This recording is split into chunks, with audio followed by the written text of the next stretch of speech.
Suatu ketika, adalah mungkin untuk menjual orang kulit hitam demi uang. Sedikit lebih muda, $1.000. Sedikit lebih kurus, $800. Harga wanita kulit hitam murah. Banyak manfaat.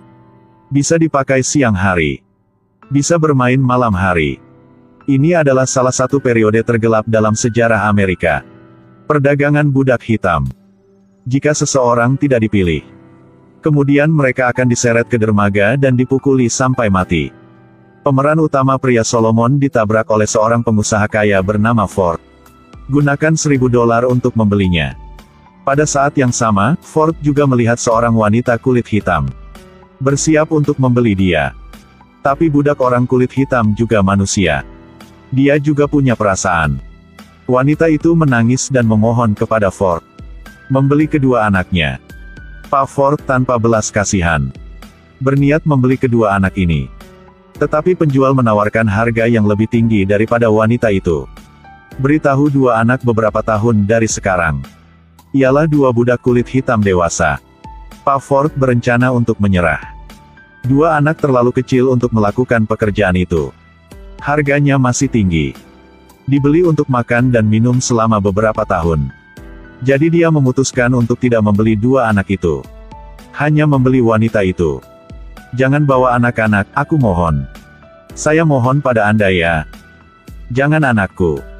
Perpisahan ini bisa jadi selamanya. Pak Ford tidak tega melihat tragedi perpisahan ibu dan anak. Tapi tidak ada cara lain. Ini adalah bisnis. Jadi pemilik Solomon, Bapak Ford, adalah seorang pedagang kayu. Dibandingkan dengan dijual ke tambang biji atau pertanian. Juga seperti beruntung. Pekerjaannya setiap hari adalah menebang pohon. Kemudian diangkut keluar dari hutan. Tetapi sistem sungai di hutan saling terkait. Biaya untuk membawa sangat tinggi. Yang sebelumnya Solomon juga pernah melakukan pekerjaan perbaikan sungai. Dia menyarankan kepada Pak Ford untuk menggunakan jalur air untuk mengangkut kayu. Seperti itu biaya bisa dikurangi. Setelah melakukan deteksi yang sebenarnya, metode ini dapat digunakan.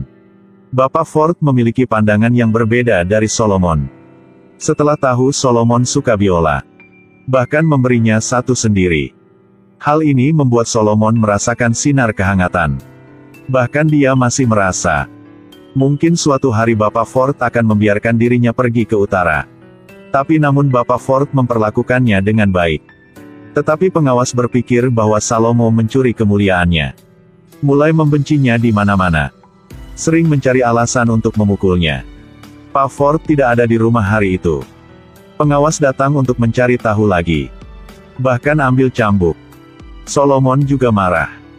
Mulai memukul kembali. Kalahkan pengawas pertandingan. Tapi setelah tenang, dia merasa menyesal. Ini dia adalah pria kulit hitam tanpa status bebas. Hanya seorang budak kulit hitam rendah.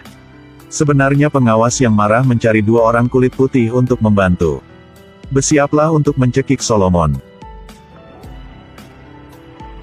Tepat pada saat Sulaiman akan mati, kepala pelayan datang. Dia memperingatkan beberapa orang. Solomon adalah harta milik Bapak Ford. Tidak ada yang bisa mengambilnya sendiri. Dua kaki tangannya kabur. Tapi pengawas masih mau protes. Solomon berpikir dirinya sudah diselamatkan. Tapi kepala pelayan tidak mengecewakannya. Ini adalah hukumannya karena melawan orang kulit putih. Tidak tinggi, tidak cukup rendah.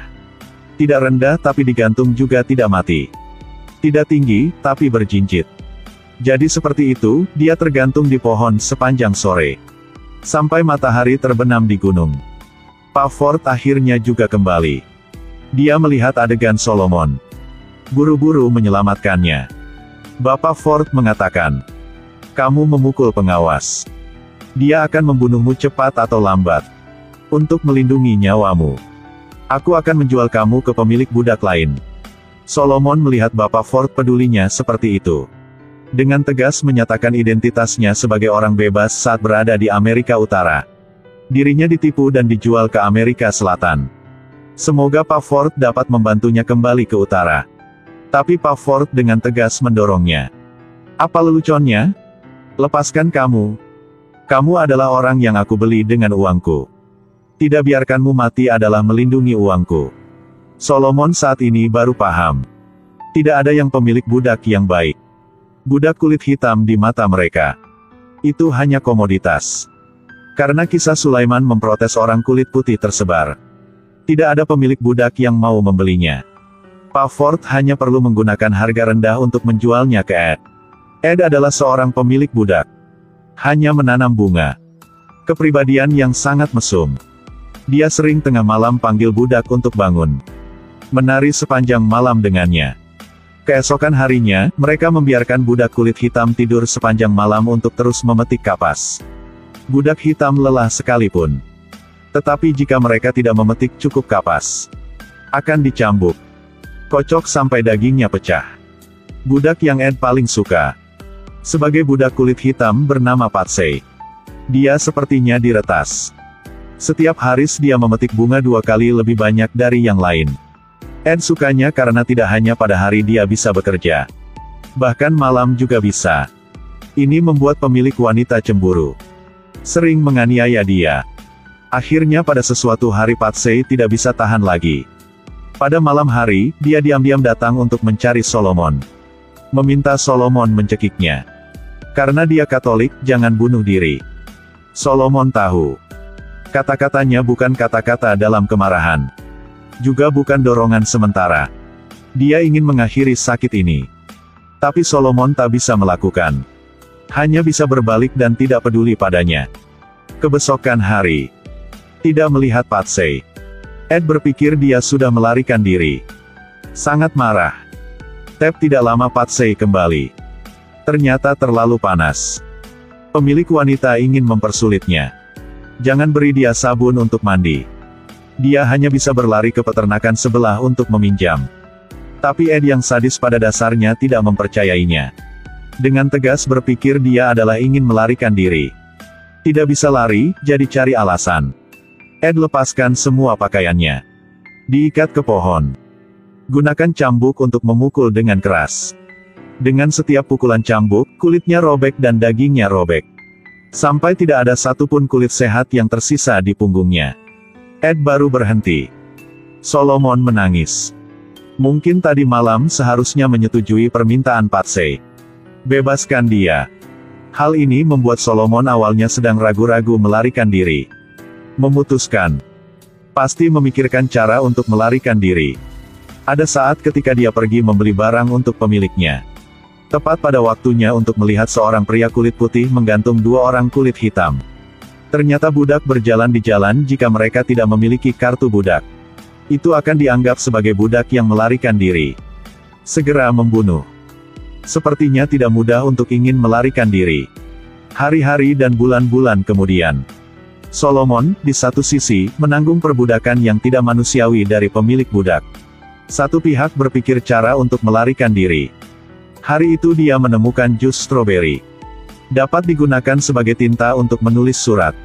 Ada saat ketika saya pergi keluar untuk membeli barang-barang. Dia diam-diam membeli sebuah kertas. Tulis surat bantuan. Baru saja menemukan kesempatan untuk mengirim surat ini ke teman kulit putih di utara. Mereka akan diselamatkan. Tapi mengirim surat jauh lebih sulit daripada menulis surat. Suatu hari sebuah kesempatan datang. Di antara mereka, seorang budak kulit putih datang. Dalam satu pembicaraan, Salomo tahu pria kulit putih ini adalah seorang pecandu alkohol. Karena keluarga bangkrut. Hanya bisa keluar untuk bekerja. Awalnya, dia datang untuk menjadi pengawas. Tapi untuk menghukum kesalahan yang dia buat. Aktif menjadi budak. Pada saat yang sama dia juga merasa tidak adil kepada budak hitam. Berkata orang kulit hitam juga manusia. Seharusnya tidak diperbudak. Kata-kata ini. Solomon yang mengejutkan. Dia menceritakan kisah surat bantuan kepada pecandu alkohol. Pada saat yang sama mengambil semua akumulasi uang saya. Doakan dia bisa membantu Solomon mengirim surat. Pecandu alkohol mendapatkan uang. Baiklah, besok aku akan membantumu untuk mengirimnya. Alhasil malam itu si pemabuk membawa kisah Solomon ini kepada pemiliknya. Ternyata pecandu alkohol hanya berbohong. Dia karena dia tidak diterima sebagai pengawas. Dengan enggan, dia datang ke sini sebagai budak pemetik kapas. Temukan peluang kerja. Tentu saja dia tidak akan melewatkannya. Untungnya Solomon belum mengirim surat ke pecandu alkohol. Pisau tajam yang berlawanan dengan Ed. Dia sulit mengungkapkan kebijaksanaannya. Mengatakan ini semua karena seorang pecandu alkohol ingin mendapatkan pahala, jadi dia berbicara omong kosong. Dirinya adalah budak kulit hitam. Jangan katakan menulis surat. Dia bahkan tidak tahu beberapa huruf. Ed berpikir itu benar. Bagaimana bisa ada budak kulit hitam yang tahu cara menulis? Saat ini Solomon baru lolos dari bahaya. Sejak itu dia tidak mudah mempercayai orang kulit putih. Sampai seorang penebang kayu putih datang ke peternakan Bas. Dia adalah orang yang anti perbudakan. Suatu hari Solomon mendengar dia berkata kepada Ed. Kebencian atas perbudakan yang tidak adil. Salomo sekali lagi menyalakan api harapan. Pilih untuk mempercayainya. Ternyata dia tidak bisa percaya. Karena ini mungkin kesempatan terakhir dia. Dia membawa apa yang dia temui ke Bas. Pada saat yang sama, dia memohon Bas untuk mengirimi dia surat.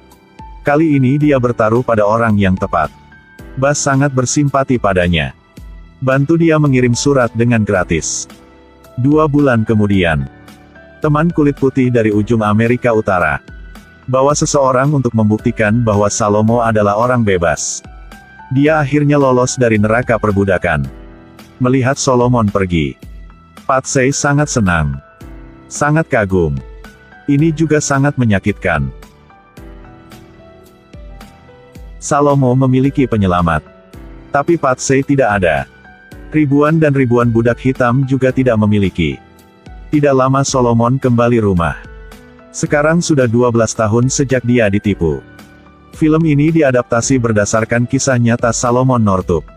Untungnya dia berkumpul kembali dengan keluarganya. Hari-hari berikutnya, Solomon tidak menikmati kehidupan. Dia selalu berperang melawan perbudakan kulit hitam. Gunakan semua kekuatan. Bantu orang kulit hitam keluar dari penderitaan. Tapi tiba-tiba suatu hari, dia diam-diam menghilang. Banyak orang bilang dia diculik lagi. Tapi kemampuan ini tidak tinggi. Karena usianya saat itu hampir tidak bisa menjual uang lagi. Jadi kenapa dia menghilang? Semua orang mengerti. Sekarang, perbudakan kulit hitam di Amerika segera dihapus. Tapi status orang kulit hitam, Hais,